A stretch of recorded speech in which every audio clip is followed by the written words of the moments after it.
Good morning to everyone and welcome to my channel. And it's me again, ang inyong chismosong kaalda vlogger. Gusto ko munang magpasalamat sa inyong lahat sa mga walang sawa na tumatangkilik, nanonood, sumusuport at sumusubaybay ng mga content ko here on my YouTube channel. So wag ninyong babaktawan o lalaktawan tong ating content ngayong araw. I'm sure na hindi ninyo pagsisisihan na pinanood nyo ito mula umpisa hanggang hulihan. And syempre, wag kayong mag-i-skip ng segment, okay? Buuin nyo to and don't forget to share this video. At very interesting tong ating main topic for today's video, kaya pakatutukan ninyo. So dumako na tayo sa ating main topic for today's video.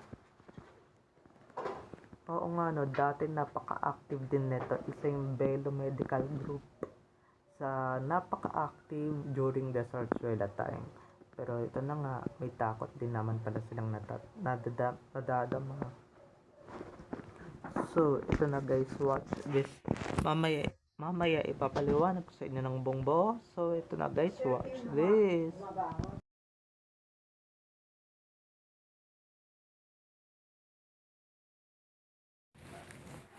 At kung nakita nyo na ngayong recap, so once again si TT o sa mga admins, dumaka na tayo sa ating main topic for today's video. Gaya nga ng sinabi ko kanina, no? Yung akala nyo dating kaibigan ninyo or napakamatalik ninyong kaibigan, eh yun naman pala yung mga non-rider sa inyo or yun naman pala talaga yung wawalang ya sa inyo. Diba? Gaya ni Dr. Abelo dati na akala naman natin eh kaibigan ng mag-asawang Alden at Maine, pero ito naman palang si Dr. Abelo, 'di ba? Ito naman palang si Dr. Abelo. Hukayin natin ulit kung ba't talaga nagkasira talaga yung pagkakaibigan ni na Alden at Maine, and syempre nagkasira talaga yung pagkakaibigan ng apat na mag-asawa. Dahil ito na nga, 'di ba?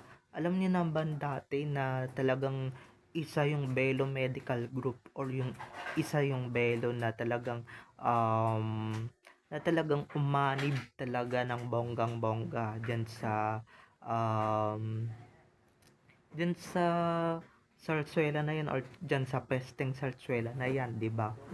Pero ito lang sasabihin ko sa inyo, talagang eto lang, nung nakaraan lang, ilang days ago lang bago matapos ang 2025, nagpalinis na ulit doon si Maine Mendoza ng muka. And syempre, may kalaki pa ng picture or may litrato pa sila ni Dr. Abelo kung saan, or ni Doc Hayden ko, diba, na talagang masasabi na talaga natin na heal the world talaga ng bonggang bongga or heal the world talaga sila. Kung saan na nagkapatawaran na, syempre kinalimutan na ang dapat kalimutan, 'di ba? Ang sarap sa feeling pagka nagkaganon, no? Pero kala nyo lang talaga kung si Min talaga nakalimutan na talaga yung mga kawalangyaan ninyo, yung pag-anib-anib ninyo sa Sarsuela. Pero kaming Aldab Nation, hindi namin makakalimutan yun. Although, Belo yung ginagamit ko, di ba? Hindi talaga namin makakalimutan talaga yung kawalangyaan na ginawa ninyo diyan sa mag-asawang Alden at Maine. 'Di ba, na umanib kayo ng bonggang-bongga diyan sa Sarsuela. And syempre, kayo yung nagretoke sa kamukha ni Maine Mendoza or sa kadouble ganger ni Maine, 'di ba? So, anong tawag nyo doon? Balimbing, 'di ba? At siguro na pag-isip-isip na rin talaga ni Dr. Abelo and ni Doc Hayden ko na pagka talagang ipinagpatuloy pa talaga nila ng um, na pag-anib or pagkampe sa Sarsuela na yan, talagang mawawalan sila ng mga loyal customers, 'di ba? Mawawalan sila ng mga loyal na taga-use ng products nila, 'di ba? So para si Alden at si Maine nga hindi na nagpapalinis sa kanya, 'di ba? Hindi na nagpapalinis sa kanya, nagpapabelo sa kanila, 'di ba? So, ang laki na talaga ng kawalan nun. Pero tignan nyo naman, 'di ba? Para naman um para naman maibalik nila yung trust, 'di ba, ng taong bayan sa kanila kasi unti-unti nang nalulugi, 'di ba? Bawat nung umanib sila sa sarsuela or na ano sila sa sarsuela na involved sila, talagang nawalan sila ng loyal customers, 'di ba? Nabalita na nga na very lugi na nga yan si Belo. Pero ngayon, naghuhugas kamay na, 'di ba?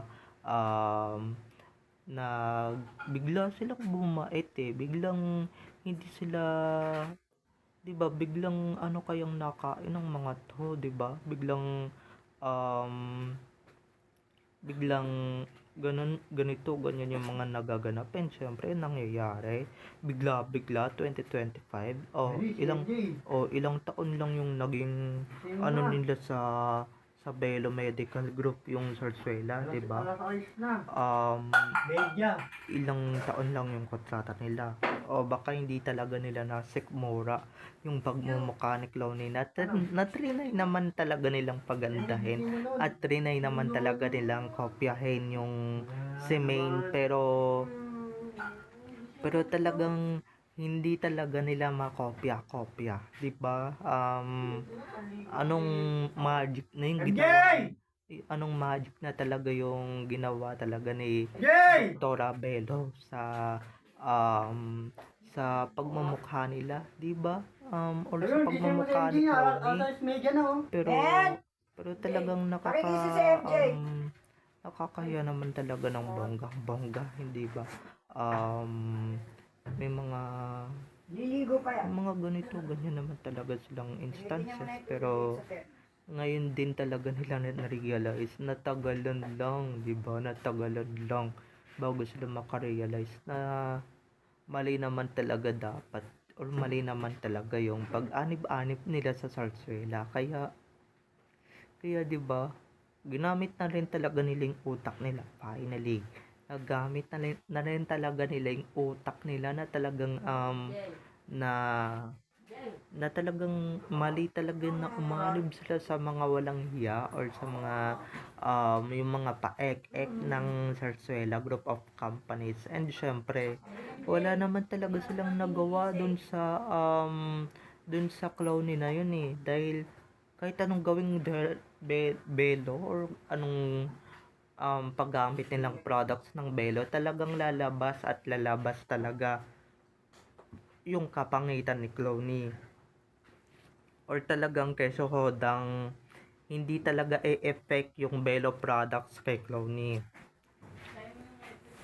Dahil napakapangit naman talaga ni Clowney, guys. Kaya hindi talaga i-effect yung Belo doon. Ang e-effect doon is yung dasal, 'di ba, tiwala sa Diyos. And syempre kung ano-ano pang mga mahika or spiritual na mahika, okay, para gumanda siya. Pero yung Belo, 'di ba? Kaya siguro tinapos na ni Dr. Abelo yung pag-anib nila sa Zarzuela, 'di ba? Na keso hodang wala naman talagang e-effect dito kahit ano naman gawin natin. Talagang hindi naman talaga e-effect yung mga products natin, 'di ba? Hindi naman talaga e-effect yung mga pinagagagawa natin kahit, 'di ba? Siguro na pag-isip-isip ni Belon na ganito ganyan na um trinay naman natin lahat. Trinay naman natin. 'Di ba? Kaso wala talaga, ang pangit talaga niya sa totoong buhay 'Di ba? Ganun siguro yung naiisip ni Dr. Abelo, no? And syempre, 'di ba? Kasi 'di ba, alam naman natin na talagang doktor siya ng mga artista. Doktor siya ng mga artista or nagpapaganda at nagpapagwapo siya ng mga artista. Tignan niyo nga ako, 'di ba? Dating sinasabihan ng mga pangit na comments. Tignan niyo naman, I'm using Bill of products pero may mahika talagang nangyayari, 'di ba? Pero itong si Clooney talaga, siya talaga yung pangit. 'Di ba? Siya talaga yung ugly na talagang hindi na natatabla ng mahika or hindi na natatabla talaga ng Belo products. Kahit na ilang aparatos na yung naikabit dyan kay Clooney or ilang aparatos na ni Belo yung dumampi dyan sa pagmumukha ni Clooney, 'di ba? Um, na ano na nga yan eh, na kuryente na nga yan, 'di ba? Na kuryente, na laser, 'di ba? Pero anong effect? Wala talaga. Wala talaga. Kaya ayan, 'di ba?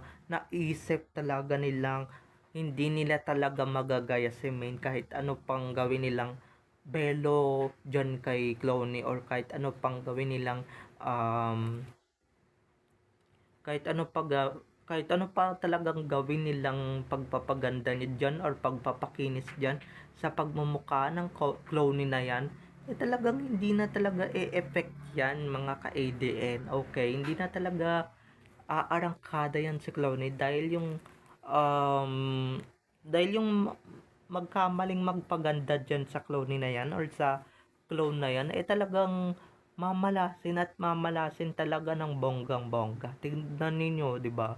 May bali-balita na nga kay Shohodang nalulugi na ngayon Belo Medical Group dati, 'di ba? Paano umanib sila sa Sarsuela, 'di ba? Umanib sila sa mga kawalangyaan or sa mga kagaguhan na kumakalat during those days na Sarsuela is in. Pero tignan nyo naman na kapag isip-isip na and syempre nahimasmasan na yung Belo Medical Group. 'Di ba? Nahimasmasan na yung Belo. Eh syempre, 'di ba?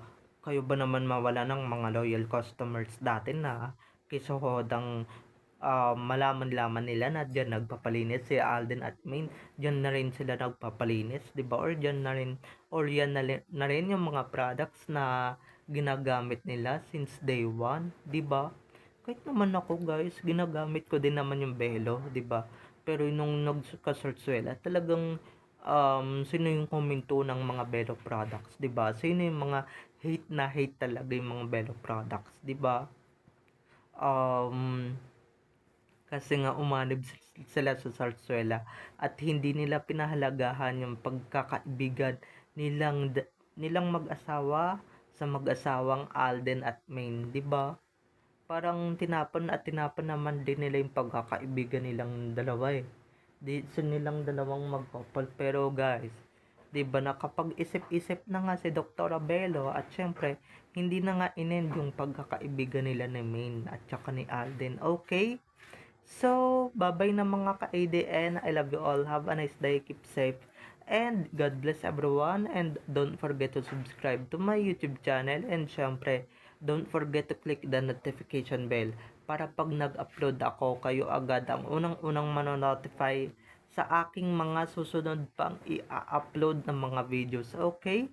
So, bye-bye na mga ka-ADN. I love you all. Have a nice day. Keep safe and God bless everyone. Bye-bye. I love you all. Enjoy watching. Bye-bye.